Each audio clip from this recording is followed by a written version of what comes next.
Walking by faith. The sun was just beginning to peek over the hills when Selah and her grandfather Ezra stood at the garden gate. Today was the day of their great walk, a journey through the woods to the big meadow. Selah clutched Ezra's hand, feeling a little flutter in her tummy. "I walk by faith and not by sight," Ezra whispered with a smile, "for God is with me day and night." As they stepped onto the path, the grass grew tall, so tall that Selah couldn't see where her feet were landing. She paused, looking down at the waving green blades that hid the trail. "I cannot see his every plan," she said, remembering the words Ezra taught her. She took a deep breath and stepped forward anyway, trusting the ground to be there. Ezra walked ahead, his steady footsteps crunching on the gravel. He pointed toward the distant blue mountains that were partially hidden by a soft, white mist. Even though they couldn't see the peak, Ezra knew it was there. "But still, I trust his loving hand," he called back to Selah, his voice calm and sure. Soon, they reached a place where the path split into two. One way went left toward a babbling brook, and the other went right into a grove of ancient oaks. Selah looked at Ezra, unsure of which way to go. He reached out and squeezed her hand. "When paths feel dark or hard to see," he reminded her, "his gentle light will guide my feet."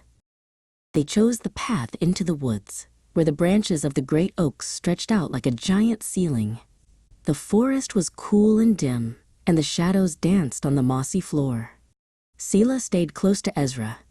The woods felt very big, and she felt very small, but she remembered that God was even bigger than the tallest tree. Ezra stopped by a patch of bright yellow wildflowers that seemed to glow in the shade. He knelt down to show Selah how the petals reached toward the tiny bits of sunlight peeking through the leaves. "With every step, he helps me grow," Ezra said softly. He looked at the flowers, then at Selah, seeing how much braver she had become since the morning. The path began to climb upward, becoming a bit rocky and steep. Selah had to use her hands to scramble over a large, moss-covered log. It was hard work, and her legs felt tired, but she didn't want to stop. Every time she moved a bit higher, she felt stronger. She was following the trail, just as she was following Ezra. Finally, they reached the top of the hill. Below them, the big meadow stretched out like a golden carpet. Ezra and Selah sat down on a smooth stone bench to rest. "He leads the way, and I will follow," they said together, looking out at the beautiful world.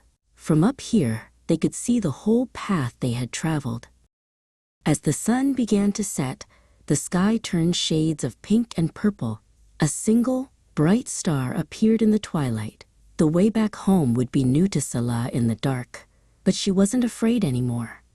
"So even when the road feels new," she whispered to the evening sky, feeling the peace of the quiet woods all around her. Ezra led her back through the gate as the porch light of their home twinkled in the distance. The great walk was over, but the journey of faith was just beginning. Selah hugged Ezra's arm tightly, happy and safe. "I walk by faith, Lord, close to you," she prayed, ready for tomorrow's adventures, whatever they might be.